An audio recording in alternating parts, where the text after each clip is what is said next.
Assalamualaikum semuanya. Halo, perkenalkan, namaku Lilis Nurwayanti. Bagaimana kabar kalian? Semoga baik ya. Sebelumnya aku mau mengingatkan buat yang selalu keluar rumah atau yang selalu beraktivitas di luar rumah, jangan lupa ya pakai masker. Terus sering cuci tangan juga, tetap menjalankan protokol kesehatan dan jangan lupa bersyukur buat hari ini. Di sini aku mau membahas tentang podcast bahayanya narkoba. Sebelumnya, kita pasti tahu kan apa itu narkoba? Kata narkoba itu sudah tidak asing lagi untuk kita kenal atau untuk kita didengar baik di lingkungan rumah, lingkungan sekolah maupun lingkungan masyarakat. Sebenarnya narkoba itu apa sih? Narkoba itu ialah suatu zat narkotika dan obat-obatan. Sedangkan narkotika itu sendiri ialah suatu zat atau obat yang baik bersifat alamiah, sintetis maupun semi sintetis dan dapat menyebabkan efek ketergantungan, menurunnya kesadaran diri dan daya rangsang. Sementara itu, menurut Undang-Undang Narkotika Pasal 1 Ayat 1, narkotika ialah suatu zat buatan baik dari tumbuhan maupun apapun itu yang memiliki efek halusinasi, menurunnya kesadaran, dan kecanduan. Obat-obatan itu dapat menimbulkan kecanduan jika pemakaiannya secara berlebihan. Obat tersebut digunakan sebagai obat penahan rasa nyeri atau pereda rasa nyeri dan juga sebagai obat penenang. Dari kedua belah pihak, dari berbagai sisi, dapat disimpulkan jika zat tersebut, yaitu zat narkotika ataupun narkoba, memiliki efek pemanfaatan bagi tubuh dan juga sekaligus dapat merusak tubuh kita. Pemakaian yang berlebihan dapat membuat kecanduan, dikarenakan si pengguna akan merasakan efek halusinasi yang berupa ketenangan. Dan kemudian dari sinilah muncul keinginan untuk terus mengkonsumsi obat tersebut karena keinginan yang kuat untuk mendapatkan ketenangan. Undang-undang narkotika jenisnya ini dibagi menjadi 3 golongan. 3 golongan ini dibedakan dengan dosis ketergantungannya. Pada jenis golongan pertama, seperti ganja dan opium, memiliki tingkat dosis yang tinggi yang membuat ini tidak dianjurkan untuk dipergunakan.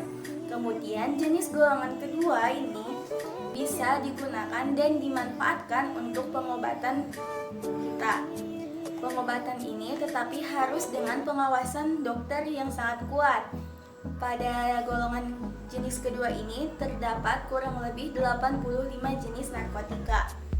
Pada golongan jenis ketiga merupakan golongan jenis yang sangat kecil untuk mengalami resiko ketergantungan. Hal itu menyebabkan jenis golongan ini sering digunakan untuk menjalani pengobatan secara terapi. Kemudian, jenis-jenis narkotika dibagi menjadi beberapa bagian dalam proses pembuatannya juga, seperti diantaranya proses pembuatan seperti sintetis, semi-sintetis, dan juga alami. Pada proses sintetis, jenis ini dapat digunakan dalam pengobatan. Golongan ini sering digunakan untuk semua pasien, juga untuk penelitian.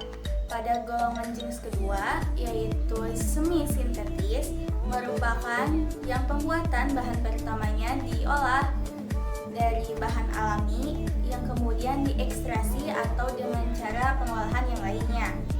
Dan yang ketiga, jenis alami seperti ganja dan opium. Jenis ini tidak dianjurkan untuk dipergunakan oleh siapapun, dikarenakan pada proses ini masih sangat tinggi dosis yang membuat ketergantungan terhadap diri kita semua. Nah, setelah kita memahami sedikit tentang narkoba tadi, bahaya yang dapat ditimbulkan terhadap diri kita sudah tidak diragukan lagi, bukan? Nah, oleh sebab itu, seharusnya kita tidak boleh menggunakan itu dan sebaiknya jangan pernah menggunakan narkoba. Apapun alasannya, itu pasti akan merugikan diri kita sendiri. dalam narkoba terdapat banyak sekali zat berbahaya yang dapat merusak kesehatan fisik kita dan bahkan kejiwaan kita. Banyak sekali bahayanya narkoba bagi tubuh kita, di antaranya seperti menurunnya kesadaran sampai hilang ingatan, lalu dehidrasi, dan kemudian rusaknya sel otak, lalu terganggunya kualitas hidup, dan yang terakhir yaitu kematian. Kematian yang disebabkan oleh narkoba yaitu bermacam-macam, di antaranya seperti kejang-kejang yang terjadi akibat dehidrasi, lalu overdosis, dan yang terakhir yaitu frustasi sehingga menyebabkan dirinya lebih memilih untuk mengakhiri hidupnya sendiri. Kamar mandi sambil bernyanyi, ibu yang melihat langsung marah. Podcast ini sampai di sini. Sekian dan terima kasih. Wassalamualaikum warahmatullahi wabarakatuh. Sampai jumpa.